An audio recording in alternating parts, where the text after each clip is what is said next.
Завхан аймгийн их улсмаас ирсэн ахна. Өсний хоёрт одоо 3 дахь жилдээ оролцож байна.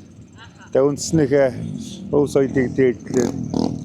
Зүү ороосон Монгол гуталтайгаар эсхий ултай Монгол гутал, хүүхдийн Монгол гуталтай л бүс соёлын зүү ороосон гэр бүлээрээ ойдог.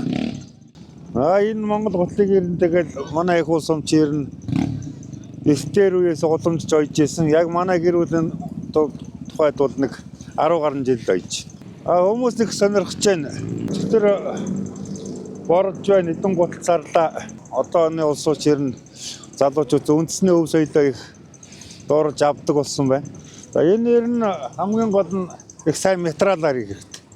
Тийм материал их сайн хийж ижил амьтанд авч байгаа тийш өгж байгаа одоо ч гэрээсээ үн цэнтэй байдаг. Үнсэн материал нь одоо тэгээд булгаар тэгээд сарс сах утсаар л ойж байна. Цаг хугацаа их орно. Одоо энэ зүү ороож ойсон гутал. Энийг бол одоо тэгээд баг сарын хөдөлмөр орно.